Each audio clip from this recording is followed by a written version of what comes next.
Good morning, boys and girls. I'm just leaving this big shopping area here in Battle Creek. Slept near the Walmart over there. Just stopped over here at McDonald's because a quiet revolution is brewing in the McDonald's stores across America. And I thought I should mention this, that now officially you can buy Americano coffee because they have it on the menu, like on the board above cappuccino it says Americano, SM large. But I just want to say something. See, again, that's the beauty of internet enabled devices. Like, I want to go east on 94 and for some reason it shows me this and I'm thinking, what is it? And it says in 500 feet, and I just switched to automatic, so now when I'm in the States it gives me directions in feet and miles. It says in 500 feet turn left on Pipestone Road, and I see signs there over there. It says 94 detour, and there was a sign back behind me that said that ramps to 94 are closed. And you see, this thing somehow it recognizes this. I don't know, where do they get this info, you know? But that's what it says, like that little circle with the white thing, kind of like no entry. See, it says closed.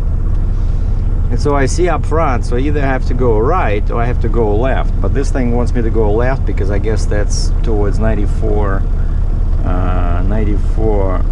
east. You see, like this, right? So I'm going left and then I'm catching Napier Avenue, and I think this way you go if you want to go east.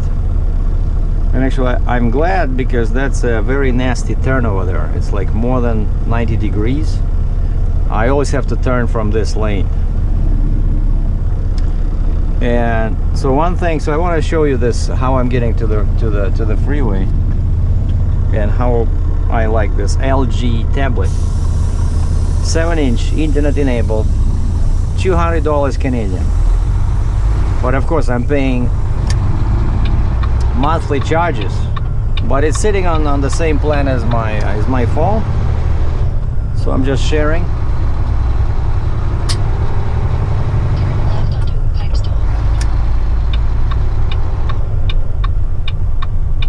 Yeah, but funny what's happened at the McDonald's over there. I come in, a very attractive young female is manning the register, and I say, can I get an Americano? You know what it is? That's what I said, because like I didn't try to offend her. I just know that 90% of the time they don't know what it is. So I said, it's on your menu behind you, cappuccino, and above that it says Americano. And so she starts looking on the screen on the menu of her register. She cannot find it, so she grabs the she grabs the manager. As usual, say at McDonald's it takes 2 people to order an Americano. The lady comes over, shows her where it is. So, and she says, what size? I say large. And then she starts doing something, and she just about to click it, and it says medium. I said, no, large. Oh, okay. And then I look on the screen. I look on the screen facing me, right, where I can see what I'm buying and what the price is. And it says macchiato. And I said, excuse me, there's something wrong here. I don't want macchiato, I want Americano. And she, no, it's Americano. No, I see, but I said, why does it say macchiato on my side? I don't want macchiato. And then she goes back. Okay, she changes to Americano. I start paying, and she says, hold on. Like, what's going on? Did you put the correct one this time? But it was too late. My card was already processed. I look at the receipt, it says Americano medium. Ah, that's it. I just grab the receipt and I go to that counter where I know the cappuccino machine is, which make like espresso machine. Oh yeah, you see, to East 94. Beautiful. And I just slap the receipt on the table and I say, I asked for a large, she gave me a medium. Could you please make me a large Americano?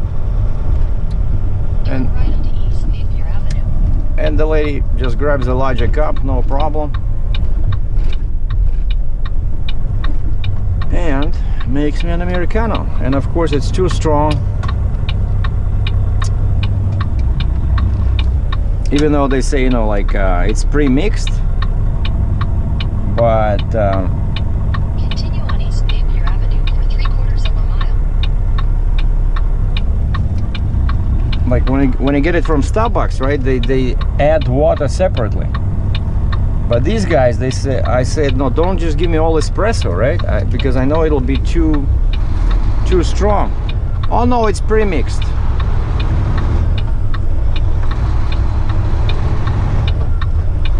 But then I try it and it's strong. So anyway, so now they have it on the menu. All they gotta do is teach people how to place the order and maybe fine-tune the dosage in that machine, make it a bit more like a real Americano. But they're almost there. McDonald's is doing good.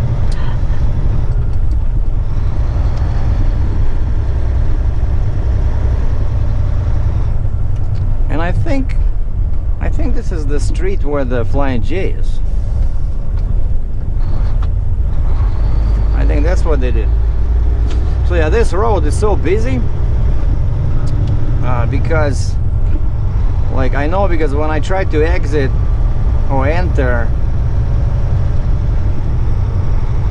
from the Flying J, oh, Pilot, yeah, that's the one. So it's exit 29, and do you see these people? You can sit here for half an hour, and I was always wondering, why there's so much traffic?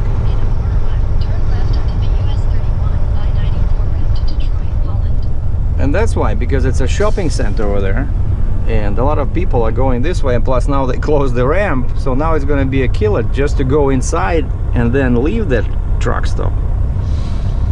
Very busy area over here.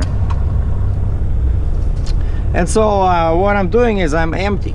I was checking the load board on Friday, right after I delivered that big John Deere, and this was already like 4 o'clock.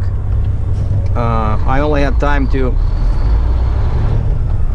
send the paperwork to my factoring company, and I was hoping they would pay me, but they said no, it's too late. The cutoff is 12 o'clock, so you'll get the money on Monday. And Monday morning, Monday around 10 or 11,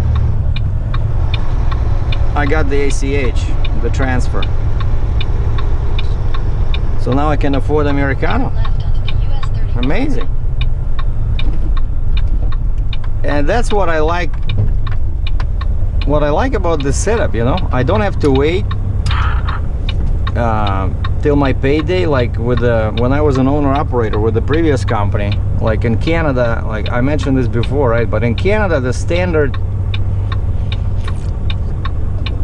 frequency of paydays is 2 weeks, you know, and then there's a delay. So let's say I do a load now, they're not gonna give the money to me like on the next pay, like, because there's also a 1 week delay, right? And so if you have some urgent fiduciary needs, there's nothing you can do. So YouTube was helping me out quite a bit, even, you know, with bills.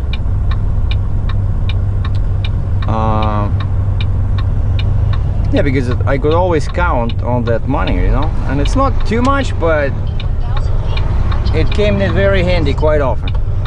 But now when I work for myself, you see, as long as I'm willing to pay a couple of bucks for the wire transfer, I can be paid like any day of the week, you know, as long as I just deliver the load, right?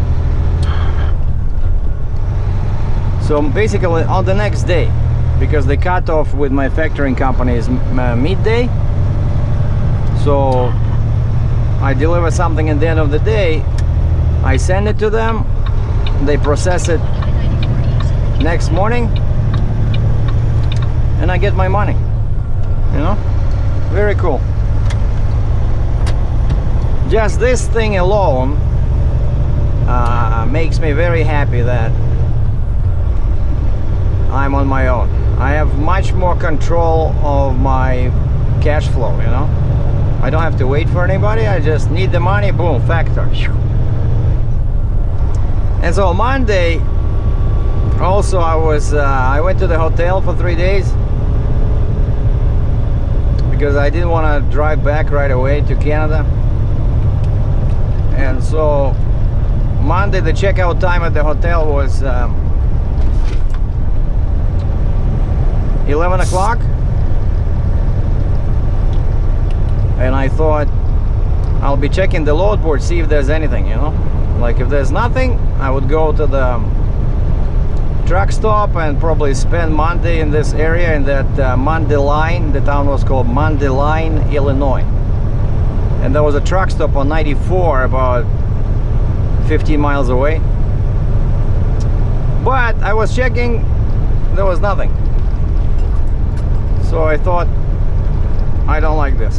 I don't want to get stuck here for the week, you know, Thanksgiving, right? It's this Thursday.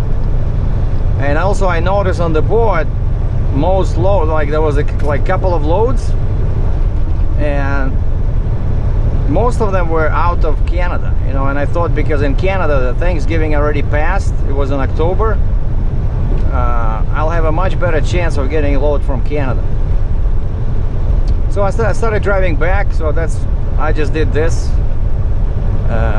Basically left Illinois, Indiana, and entered Michigan. It was exit 30, where the Walmart is. And so 30 miles from the Indiana border on I-94. And before I left Mundelein, I called one guy who had a load to Texas from Ontario. And there was voicemail, so I just left him a message. And now he calls me back and he says, yeah, he has this load, but for some reason on their load posting on the load board, there's no broker MC number, there's no carrier MC number. So I asked him about this. I said, you know, I'm factoring the invoices, like, you know, till I get on my feet. And I need to be able to check your credit. Why is there no MC number? And the guy says, oh, well, we're not a broker, we're not a carrier, we're, you know, we're the actual shipper, we're the customer, we are buying this for ourselves. And I wouldn't even bother working with them, but, you know, the money was good. And in the note section, Jesus, shut up. Jesus. It's 94. It goes straight, right? What's wrong with you? I'm sorry. I'm just losing my patience with this gadget sometimes. Like, why you keep talking? Like, this is 94, then there's 69. That's it. The only reason I have it on is because I like to see where I'm passing, you know, like, and it warns me if there's a jam somewhere, like stop traffic, right? So I always use it, even though it's a bit expensive, but like for me as Canadian, it would be real cheap for somebody who lives in the States and never leaves the country. So highly recommended. Oh, and yeah, and it shows me my, you know, remaining distance. I just like that. ETA. I feel kind of like a pilot, you know. I need my gauges. Yeah, that sound is, I bought a pack of plastic forks and knives yesterday, and some you know, throwaway like party plates, so I can make some salad or something. And I put the pack with the forks on the top shelf, and now they all kind of like pouring out, and there's nothing I can do because I'm driving. And so that sound like a rain of forks in the back over there. But anyway, yeah, so the notes on this load said the guy is paying COS. C as in Charlie, O as in Opera, S as in Sam. And I'm like, what the heck? What is COS? You know, like I know COD, cash on delivery, but I don't know what COS stands for. And that was my second question to this guy. So the first one was about his lack of MC number. And the second one I said, I'm sorry, sir, but what is COS? And he started laughing. He said, oh, I'm sorry. He said, I made a mistake. Yeah, COD. And I said, and then the last question, I said, so how does it actually work? Like, how do you, what kind of COD do you have in mind, you know? And he said, well, usually we give, we pay with a company check or sometimes cash. And I said, can you do a certified check? Yeah, we could do that. I said, how about when I'm loaded, you give me a prepay, let's say 2,500 bucks by ACH, you know, like, or by wire. I send you a picture of this thing. It's an excavator that is loaded on my trailer. You give me an advance, because this way I don't have to worry too much about it, because I want to make sure I'll be paid, right? And the guy says, okay. And I said, okay, so you can, I'll give you my email address so you can send me the stuff you want me to sign, and then send me a carrier information. And he says, oh, well, actually there's nothing to sign, but yeah, give me your email address. And he sends me an email, just like 5 lines of text, delivery, and then the company name where it delivers, the address, and then at the bottom it says agreed rate is amount COD, and that's it. And I sent him an email back. I said, received, please send me, you know, the pickup information, because this picks up at the auction. I said, I need the buyer number, I need lot number, I need the name of the customs broker, and I need the customs invoice. And I said, I'll send you my banking information when I'm loaded. And this was yesterday. So no reply. I know the guy's in California, so it's no, he's in Texas. He's in Texas, and I think he's on Central Time. But anyway, so no reply yesterday, so I have no idea if I have that load. But kind of like a little bit suspicious, you know, because they give me a company check. How do I know it's not gonna bounce, right? So I'm spending all my money, like I'm spending my money on fuel and permits. And so that's one thing you got to be careful in this business is, you know, when you run into some shady operation with no MC numbers, I don't know. But since there's nothing in the States, so I'm just driving back home, I'm not too worried. The YouTube pay is coming, so I get money from YouTube like around this time, so it's a direct deposit. So if there's no loads, I'll just spend this week at home. But if this guy comes back to me, gets back to me with the buyer number, lot number, then tomorrow I'm going to the auction near Toronto, and I'll get loaded, and I'll be trucking towards